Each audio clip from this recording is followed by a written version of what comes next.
Most important point है, how to check the potential of the planet involve in any योग।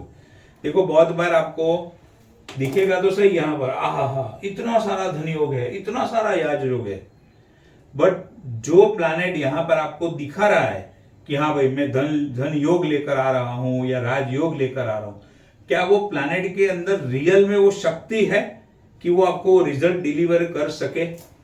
वो planet के पास में वो शक्ति होनी चाहिए जिसको हम क्या बोलते हैं, प्लैनेट का पोटेंशियल होना चाहिए, उसके अंदर वो कैपेसिटी होनी चाहिए कि इधर जो दिख रहा है उसको वो एक्चुअली में डिलीवर कर पाए। तो वो डिलीवर कर पाएगा या नहीं कर पाएगा, वो कैसे पता लगाने का, अभी वो हम यहाँ पर देखते हैं। बहुत बार ऐसा आप देखोगे कुंडली में आगे चल के जब डिटेल में स्टडी करोगे, राजयोग तो आपको 4-5 दिखे, उसकी दशा भी आ गई, वो भी आपने देखा, लेकिन उसको राइज नहीं मिला। तो ऐसा क्यों हुआ? दिख रहा है कि प्लैनेट इन्वॉल्व है राजयोग के अंदर, दशा भी चल रही है या दशा ऑलरेडी कंप्लीट हो गई, लेकिन कुछ फायदा ही नहीं हुआ। ऐसा क्यों हुआ? तो वो जो प्लैनेट जो दशा के अंदर इन्वॉल्व है उसके पास वो शक्ति होनी चाहिए, वो ताकत, वो पोटेंशियल होना चाहिए कि वो एक्चुअली में रिजल्ट डिलीवर कर सके। और वो कैसे देखेंगे उसके पास शक्ति है कि नहीं, अब वो पॉइंट है यहाँ पे। Potential of the planet can be जज from D9 chart. The role of D9 chart is to show the real strength and potential of planet. D9 मतलब नवमांश कुंडली, जो मैंने आपको थोड़ा सा समझाया था। तो प्लैनेट के पास में वो रियल में शक्ति या वो ताकत है कि नहीं, वो हमें D9 चार्ट से पता चलता है। It is very important for the planet to be very strong, to be in very strong condition in D9 chart to deliver its result powerfully. If a planet involved in any type of yoga will be in a bad condition in D9 chart, then person will not get the result of the yoga. इधर दिखेगा लेकिन result मिलेगा नहीं। D9 में वो powerful होना चाहिए। There is no point of such type of yoga. The planet will lose its potential if it is bad in D9 chart. Planet will not be productive if it is not in a good position in Navmansh Kundli, that is D9 chart. अब first check the yoga, that is relation between the planets in D1 chart, and then check the potential of that planet in D9 chart, that is Navmansh chart. If a planet is in good condition in D1 chart and D9 both, then it will deliver the best and excellent result. Person will get lot of money, for example 1 crore रुपया। यानी कि वो planet यहाँ पर जो आपको दिख रहा है उतना ही पावरफुल वो D9 चार्ट में भी है, और ऐसे प्लैनेट की दशा आ गई तो फॉर एग्जांपल आपको वो 1 करोड़ रुपया दे सकता है, क्योंकि उसके पास पोटेंशियल अच्छा है, उसकी ताकत अच्छी है, उसकी कैपेसिटी अच्छी है। If a planet is in good condition in D1 chart but in bad condition in D9 chart, then planet will deliver neutral or very less result of the yoga. The person will not get lot of money, he might get 15-20 lakh. जहां पर 1 करोड़ मिलने वाला था उसके बदले सीधा 15-20 लाख के अंदर आ गया। क्यों? क्योंकि D1 के अंदर अच्छी कंडीशन में था लेकिन D9 के अंदर खराब कंडीशन में हो गया। If the planet is in bad condition in D1 and good condition in D9, then planet will deliver the good result of that yoga and person will get good amount of money, 75 to 80 lakhs. अब 3 चीज समझो। एक planet है D1 chart में अच्छा है, D9 में भी अच्छा है, 1 करोड़ रुपया दे देगा। D1 में अच्छा है लेकिन D9 में खराब है तो 15-20 लाख ही देगा। D1 में खराब है लेकिन D9 में सुधर गया, अच्छा हो गया, तो अगेन वो 75-80 लैक्स देगा, लेकिन 1 करोड़ नहीं देगा। 1 करोड़ कब मिलेगा? जब दोनों जगह पे पावरफुल होगा तो ही 1 करोड़ मिलेगा। योग बताता है क्या हो सकता है या क्या घटित होगा, और दशा बताती है कि कब होगा। First of all, it is important to have maximum yog in the kundli, but it is more important that the mahadasha of that planet forming Rajyog should come at the right time. कुंडली के अंदर धन योग भी है, राजयोग भी है, लेकिन धन योग एंड राजयोग वाली दशा, मान लो वो व्यक्ति 18-20 साल का था, उसके पहले वो सारी दशा आकर चली गई और उसके बाद में न धन योग आ रहा है न राजयोग आ रहा है, बोलो क्या फायदा उस चीज का? एक्चुअली सही कुंडली, अच्छी कुंडली कौन सी होती है? जिसके अंदर ज्यादा से ज्यादा प्लैनेट राजयोग या धन योग के अंदर इन्वॉल्व हो और साथ ही साथ में जब वो व्यक्ति की रियल एज हो तब उसको वो राजयोग या धन योग एक्टिव हो। जैसे फॉर एग्जांपल मान लो वो व्यक्ति ने 25 साल की उम्र में पढ़ाई लिखाई कंप्लीट की, 26 में कंप्लीट की, और वो पढ़ाई कंप्लीट होते ही मान लो उसको राजयोग वाली दशा मिल गई, एक्सीलेंट राइज करेगा। क्योंकि 26 की उम्र में आमतौर पे उसके पास हेल्थ भी है, भागने की शक्ति है, कैपेसिटी भी उसकी अच्छी है, बॉडी भी अच्छी है, पढ़ाई भी अच्छी की है, तो अच्छे से अच्छा बेनिफिट ले सकता है। उसी तरीके से मान लो व्यक्ति 70 इयर्स का हो गया और उसके बाद में उसको राजयोग वाली दशा आ गई, क्या फायदा वो दशा का? मैक्सिमम टाइम तो उसका बॉडी ही, उसकी हेल्थ ही उसको सपोर्ट या परमिट नहीं करेगा। तो कितना भी वो योग आए लेकिन वो उसको अच्छे तरीके से यूज नहीं कर पाएगा, उसका बेनिफिट नहीं उठा पाएगा जितना वो 25 से 50 या 55 तक उठा पाता है। इसके लिए राजयोग या धन योग में इन्वॉल्व होने वाली दशा अगर वो व्यक्ति को अपनी यंग एज में मिले, पढ़ाई लिखाई कंप्लीट होने के बाद, और वो रिटायरमेंट के पहले उसको अगर मिल जाए तो वो बहुत अच्छा सक्सेस हासिल करता है। तो जितना इंपॉर्टेंट है अच्छे योगों का कुंडली के अंदर होना, उतना ही इंपॉर्टेंट है वो सही उम्र के अंदर वो दशाओं का एक्टिव होना, ताकि वो उसका बेनिफिट ले सके। दशा क्या करती है? कुछ रेडीमेड लाकर नहीं देती है, दशा आपको प्लेटफॉर्म प्रोवाइड करके देती है। आप प्लेटफॉर्म पे खड़े हो तो ट्रेन पकड़ना आसान है, प्लेटफॉर्म से नीचे खड़े हो तो ट्रेन पकड़ना डिफिकल्ट है। तो दशा क्या है? आपके लिए प्लेटफॉर्म का काम करती है, आपको पूरा प्लेटफॉर्म बना के दे दिया, आप भागो, खाली उतना ही बाकी है आपके पास। तो राइट टाइम पे राइट दशा मिलना बहुत बहुत बहुत जरूरी है। It is the best kundli in which the mahadasha of the planet forming Rajyoga comes at the right time of the person. There is a yoga in the kundli, but if mahadasha of the planet involved in Rajyoga does not come at all, या तो वो दशा आए ही नहीं समझो, या फिर अगर वो दशा आए तो भी if it comes at the wrong time, then that योग is of no use for that person। अभी व्यक्ति 80 साल का है और उसमें राजयोग आया तो क्या करेगा वो राजयोग का? 1 साल की उम्र में राजयोग आ गया, क्या करेगा? कुछ मतलब ही नहीं है उसका। The dasha of a planet involved in Rajयोग comes in the childhood or in the old age, then person cannot enjoy the real fruit of Rajयोग in his life। दशा आकर चली गई लेकिन रिजल्ट नहीं मिलेगा। यानी कि राजयोग का एक्चुअल बेनिफिट लेने के लिए 2 कंडीशन इंपॉर्टेंट है। एक तो वो दशा, जो प्लैनेट इन्वॉल्व है राजयोग में, वो दशा राइट टाइम पे आनी चाहिए। दूसरे नंबर पे वो प्लैनेट के अंदर वो पोटेंशियल होना चाहिए कि वो रिजल्ट डिलीवर कर सके, तो उसको अच्छा बेनिफिट मिलेगा। Dasha sequence is the most important part of life to achieve success and wealth. It is important to get the right dasha at the right time.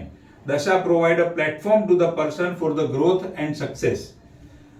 But to take the benefit of Rajयोग or any good dasha, you must work hard. That is पुरुषार्थ तो करना ही पड़ेगा.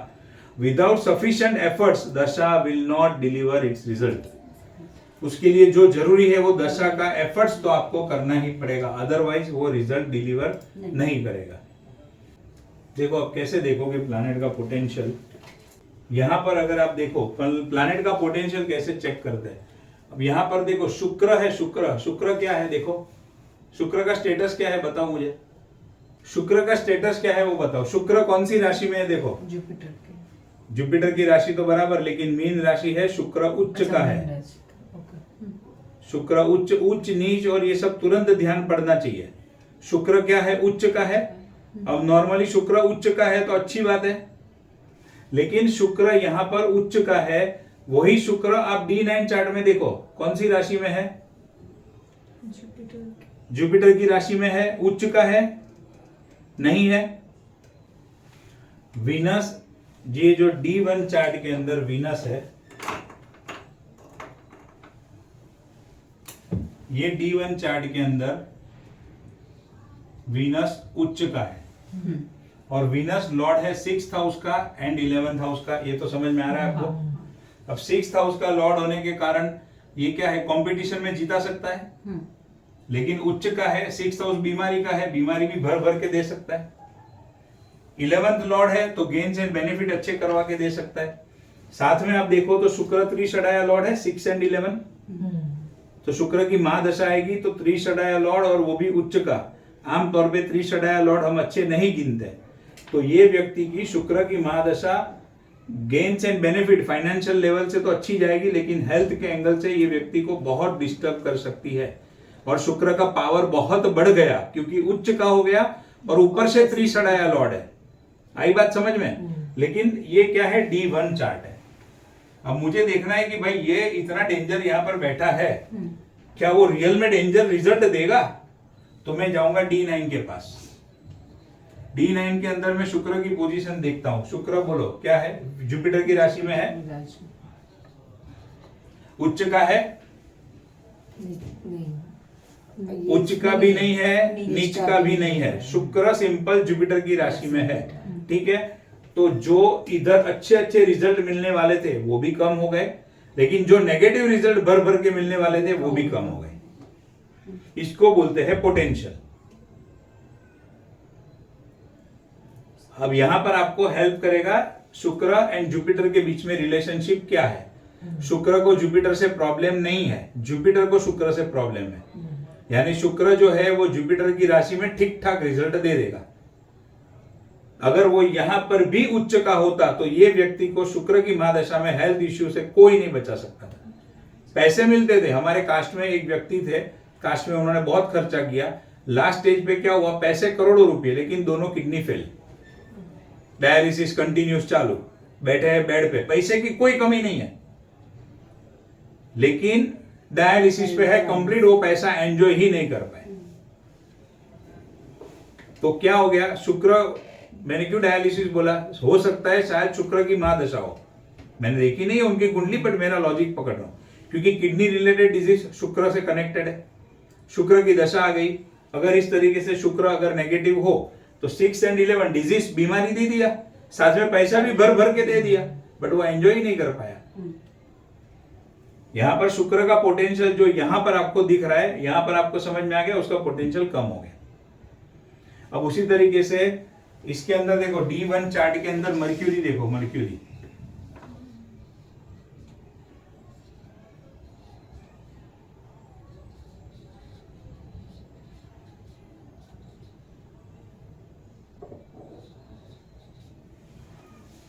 D1 chart के अंदर mercury जो है वो शनि की राशि में है।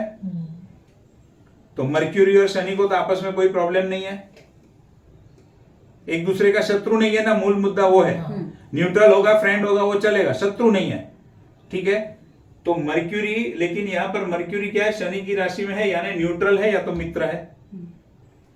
अब वही मर्क्यूरी D9 चार्ट के अंदर आप देखो, मर्क्यूरी की खुद के घर में है, खुद की राशि में है, घर में नहीं खुद की राशि में है।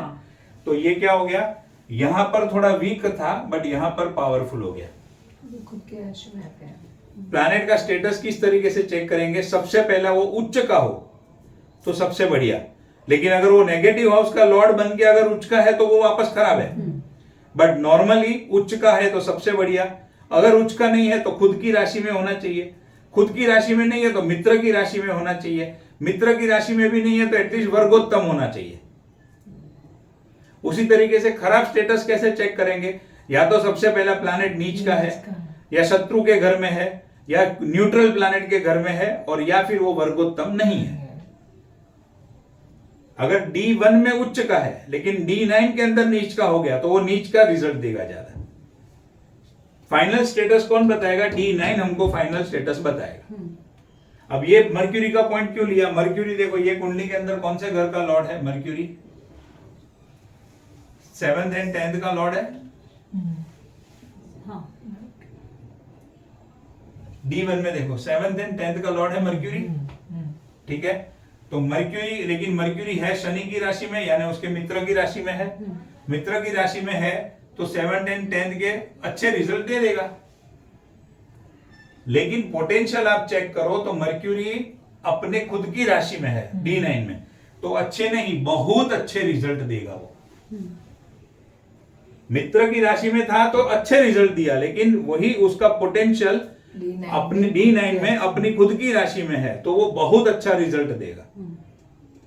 तो ये मर्क्यूरी की महादशा में ही मेरा जो ये रियल ग्रोथ हुआ, ये रियल ग्रोथ जो देख रहे हो, जो लोग मुझे पहले से जानते हैं पहचानते हैं, वो अभी क्यों मुझे इतना ग्रोथ मिल रहा है और जो आगे गाड़ी बढ़ रही है अच्छे से ईश्वर की कृपा से। मर्क्यूरी की महादशा चल रही है, एक बाजू मर्क्यूरी यहां पर मित्र की राशि में है और वहां पर मर्क्यूरी के पास पोटेंशियल भी बहुत अच्छा है, अपनी खुद की राशि में है। इसके लिए 7th एंड 10th के बहुत अच्छे रिजल्ट वो दे रहा है। दोनों जगह पे स्टेटस आपको चेक करना है उसका। अब देखो, मेरी शनि की महादशा भी गुजर चुकी है। शनि की महादशा में भी जबरदस्त मैंने स्ट्रगल किया। शनि देखो D1 में कौन सी राशि में है, शनि का पोटेंशियल चेक करते हैं। शनि D1 के अंदर मर्क्यूरी की राशि में है, तो आपस में मित्र है। देख लो, चार्ट देखना है तो देख लो। नहीं, मर्क्यूरी का तो मून है एनी। हाँ, बस उसके सिवा तो बाकी देखो, शॉर्टकट पकड़ लिया, मस्त। मून के सिवा कोई दिक्कत नहीं है। ठीक है, तो शनि और मर्क्यूरी को तो आपस में कोई प्रॉब्लम नहीं है, लेकिन वही शनि आप देखो D9 में, देखो कहां गया,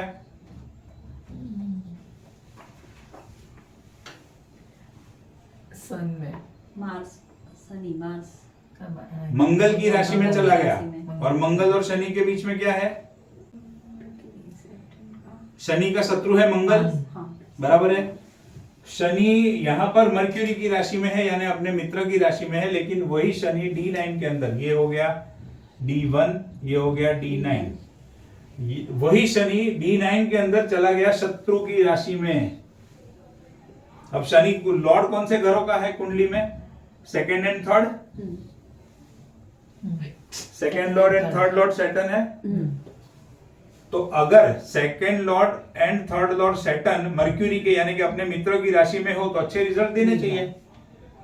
अभी थर्ड हाउस जो है वो मेहनत का है, परिश्रम का है, and second house income earn through self efforts का है, रेगुलर इनकम का है सेकेंड हाउस। इसके अच्छे रिजल्ट देने चाहिए, कंफर्टेबल रिजल्ट देना चाहिए।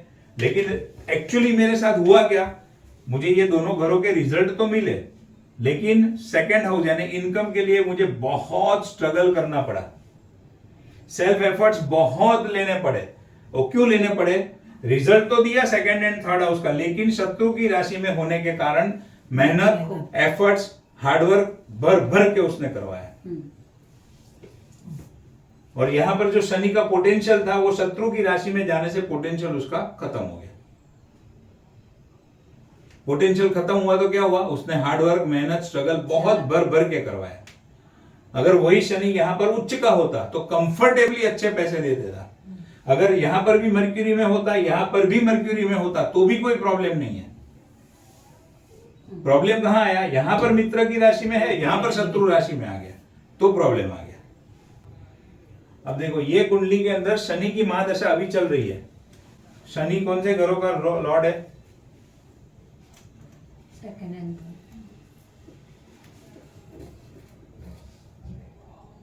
शनि सेकंड लॉर्ड है, थर्ड लॉर्ड है। कौन सी राशि में बैठा है, देखो सन की, सन की राशि में बैठा है, शत्रु की राशि में है सूर्य और शनि। हाँ। दो चीजें यहां पर समझने वाली है, सूर्य की राशि में बैठा है जो उसका एनिमी है। अब वही सैटर्न D9 में देखो कहां पर बैठा है, ये हो गया D1, ये हो गया D9। वही शनि D9 में कहां पर बैठा है, सन की राशि में बैठा है, अगेन शत्रु की राशि में ही है, लेकिन ये शनि यहां पे वर्गोत्तम है। क्यों, क्योंकि जो राशि में वो D1 में है वही राशि में वो D9 में भी है। इसके लिए इसको क्या कहते हैं, वर्गोत्तम प्लैनेट कहते हैं। तो ये प्लैनेट अच्छे रिजल्ट देता है, भले शनि की, भले एनिमी की साइन में है, लेकिन इधर भी एनिमी साइन में है, उधर भी एनिमी साइन में है, यानी वो हो गया वर्गोत्तम, उसको एक स्टेटस अलग मिल गया। D1 में भी सेम साइन, D9 में भी सेम राशि। तो फिर वो शत्रु वाला कॉन्सेप्ट खत्म हो जाता है, फिर वो अच्छे रिजल्ट देता है। अबे अच्छे रिजल्ट मतलब थर्ड हाउस का अच्छा रिजल्ट, मेहनत कम करवाएगा। सेकंड हाउस का अच्छा रिजल्ट, कंफर्टेबल इनकम देगा, पैसा देगा। तो वर्गोत्तम किसको बोलते हैं, जो प्लैनेट D1 में भी राशि में हो वही सेम राशि में D9 में भी हो, तो वो वर्गोत्तम हो जाता है। क्लियर। अब मर्क्यूरी की महादशा आने वाली है, तो देखो मर्क्यूरी की क्या पोजीशन है इसमें, D1 में मर्क्यूरी कौन सी राशि में है, देखो मून की राशि में है। मून की राशि में है, यानी तुरंत मून की राशि तो बराबर दी, मुंह से आवाज क्या आनी चाहिए, शत्रु की राशि में है मरक्यूरी। हाँ। मरक्यूरी को प्रॉब्लम खाली चंद्र से है और वो बेचारा मरक्यूरी बैठ गया चंद्र की राशि में, तो प्रॉब्लम में आ गया। अब D9 में मरक्यूरी का क्या स्टेटस है चेक करो।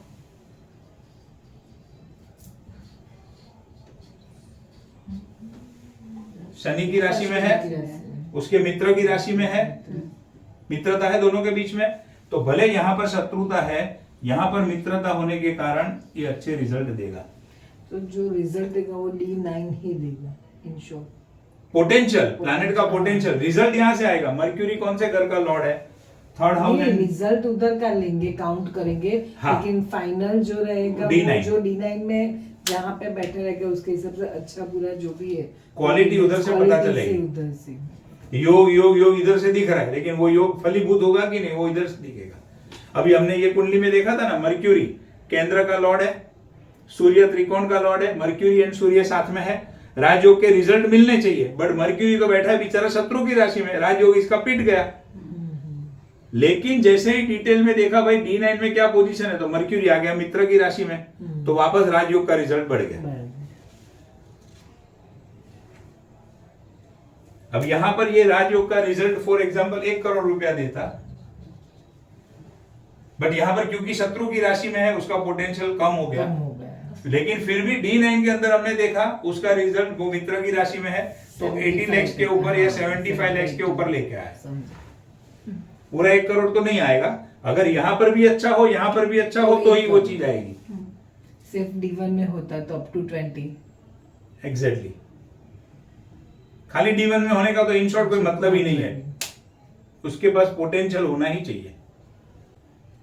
तो जो मैंने आपको बताया, क्या देखेंगे, उच्च का है, नीच का है, मित्र की राशि, शत्रु की राशि, न्यूट्रल राशि या फिर वर्गोत्तम। प्लैनेट ए डेबिलिटेटेड इन जन्म कुंडली, हाँ ये भी एक है कि मान लो कोई एक प्लैनेट है D1 में नीच का है, लेकिन D9 में जाकर उच्च का हो गया, तो अच्छे रिजल्ट देगा। देखो डेबिलिटेटेड यानी नीच का है जन्म कुंडली में D1 में, लेकिन उच्च का है D9 में, तो स्ट्रॉन्ग और अच्छा रिजल्ट देगा। उसी तरीके से प्लैनेट बी है, जन्म कुंडली में उच्च का है लेकिन D9 में नीच का है, तो ये खराब रिजल्ट देगा। अब ये लॉर्डशिप का फंडा, एक मिनट, वो लॉर्डशिप का फंडा भूलना मत, रुको वो पॉइंट अलग से समझा देता हूं क्योंकि इंपॉर्टेंट पॉइंट है। ये मेष लगन की कुंडली है, कोई भी लगन की कुंडली हो, त्रिषडाया लॉर्ड नेगेटिव है, त्रिक हाउस के लॉर्ड नेगेटिव है,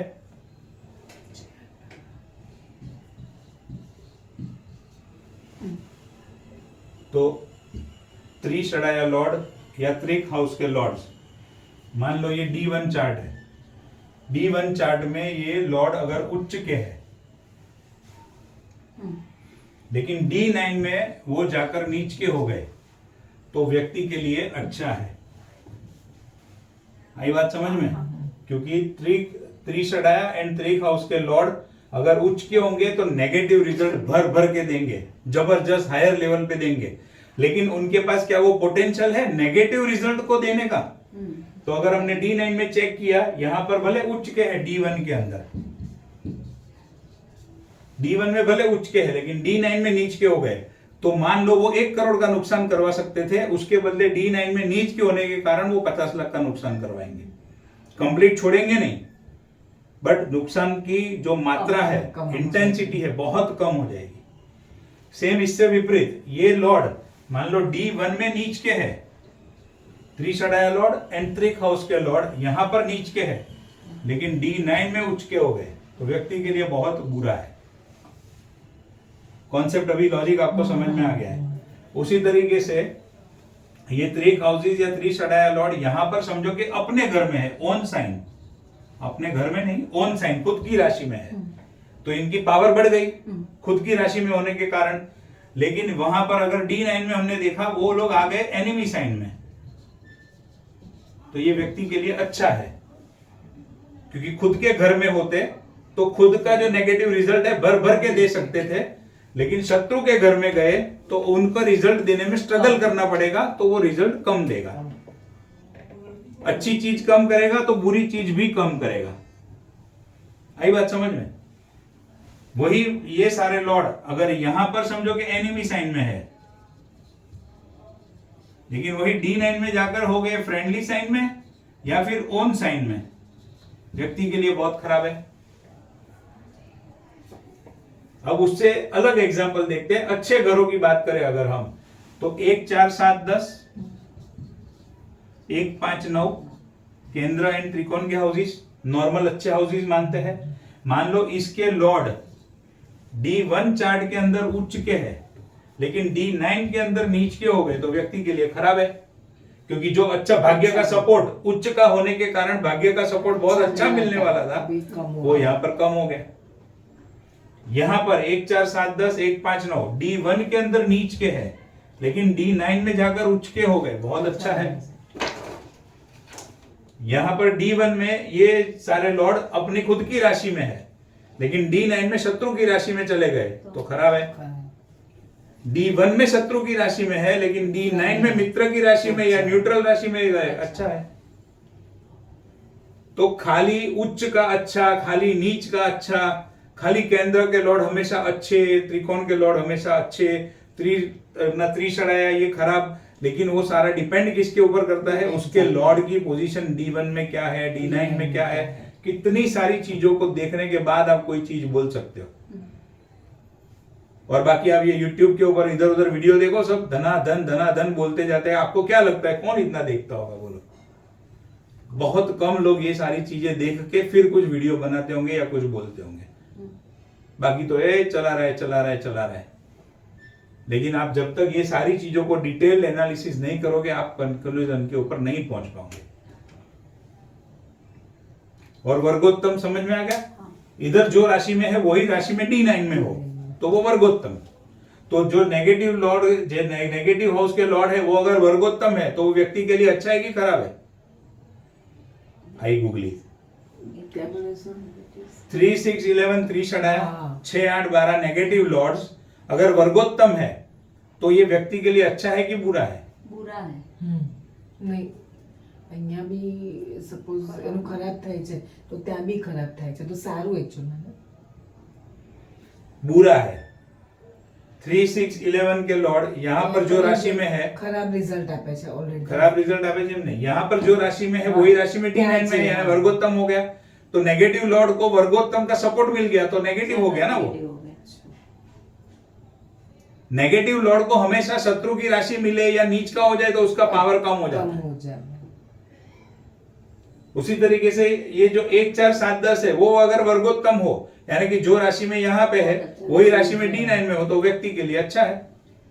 सब वर्गोत्तम में पाछू एक बार कम। मान लो ये 6th हाउस का लॉर्ड है, वो यहाँ पर है फॉर एग्जांपल कुंभ राशि में, और वो D9 में भी चला गया कुंभ राशि में, એટલે વર્ગોત્તમ તો એ ખ્યાલ આવી तो वर्गोत्तम हो गया। अब 6th हाउस का एक काम क्या है, कॉम्पिटिटिव एग्जाम क्लियर करवाना, तो दूसरा काम क्या है, बीमारी को देना। अब उसको सपोर्ट मिल गया, इधर भी वर्गोत्तम इधर भी वर्गोत्तम, तो कंपटीशन तो पास करवाए लेकिन बीमारी भी दे देगा। तो बीमारी के एंगल से व्यक्ति के लिए खराब हो गया ना। कॉम्पिटिटिव एग्जाम के लिए अच्छा हो गया लेकिन बीमारी के एंगल से खराब हो गया।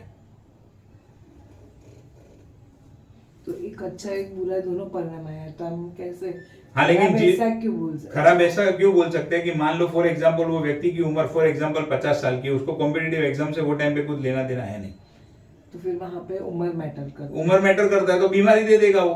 इसीलिए बोलता हूँ देश काल पात्र व्यक्ति की उम्र बहुत सारी चीजें मायने रखती है। बट हम इन जनरल हम क्या करते हैं, त्रिषणाया लॉर्ड एंड त्रिक हाउस इज नेगेटिव है।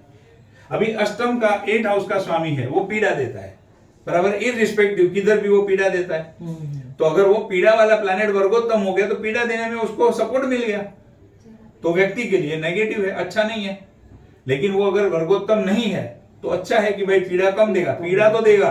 देखो अपना नेचुरल, अपना जो नेचर है ना, स्वभाव, वो कोई छोड़ने वाला है नहीं, चाहे प्लैनेट हो चाहे व्यक्ति हो।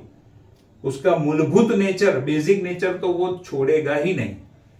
उसकी इंटेंसिटी कम ज्यादा होगी किसके ऊपर, स्टेटस के ऊपर, मित्र शत्रु उच्च नीच, उसके हिसाब से। देखो एक ये छोटा सा पॉइंट है, exaltation of a single planet of a good and bad house.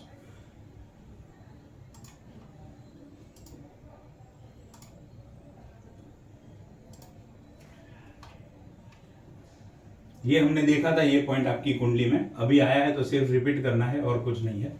देखो यहाँ पे सैटर्न उच्च का है तुला राशि में, सैटर्न 8th हाउस का लॉर्ड भी है, 9th हाउस का लॉर्ड भी है।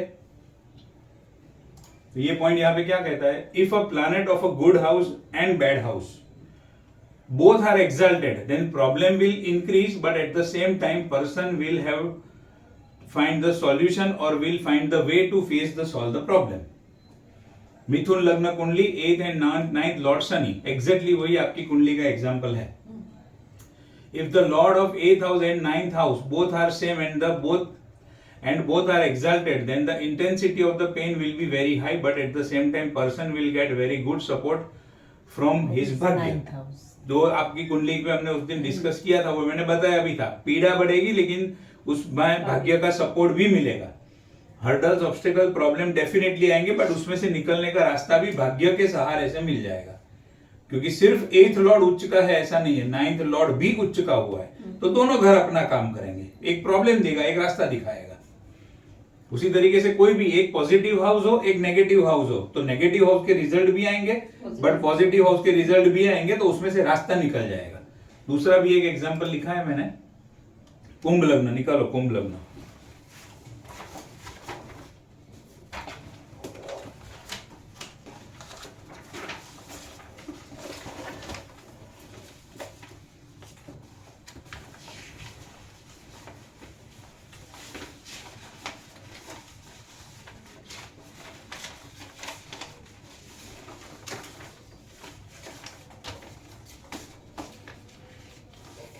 कुंभ लग्न की कुंडली में देखो 5th Lord and 8th Lord mercury है।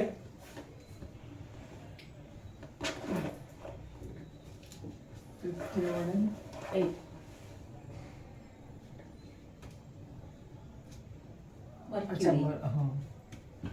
5th Lord and 8th Lord mercury, तो अब एक अच्छा घर है 5th लॉर्ड, एक बुरा घर है 8th लॉर्ड, बट वो दोनों प्लैनेट एक ही है मर्क्यूरी, तो क्या होगा, देखो प्रॉब्लम तो आएगा। अगर वही सेम प्लैनेट उच्च का है तो intensity of the problem will be very high, but to face that problem और to come out the problem, intelligence of the person will also be very high. यहां पर वो व्यक्ति की बुद्धि, उसका पूर्व पुण्य उसको सपोर्ट करेगा। प्रॉब्लम आएगा लेकिन प्रॉब्लम से बाहर निकलने का रास्ता अपनी बुद्धि से, क्योंकि 5th हाउस बुद्धि का है, या फिर अपने पूर्व पुण्य से उसको रास्ता मिल जाएगा। 9th Lord and 8th Lord दोनों उच्च के हैं तो प्रॉब्लम आएगा, लेकिन 9th लॉर्ड भाग्य का है, 9th लॉर्ड फादर का है, उसी तरीके से 9th लॉर्ड गुरु का भी है। तो जरूरी नहीं है कि भाग्य का और गुरु का ही सपोर्ट मिले, सॉरी भाग्य का और पिता का मिले, गुरु के सपोर्ट से भी बाहर निकलने का रास्ता मिल सकता है। तो ये सारी चीजें कनेक्टेड है, एक अच्छा घर, एक बुरा घर, और उसका लॉर्ड उच्च का है तो प्रॉब्लम आएंगे लेकिन रास्ता निकल जाएगा। अपना इसका लास्ट पॉइंट है नीच भंग राजयोग, cancellation of debilitation. Benefit of neech भंग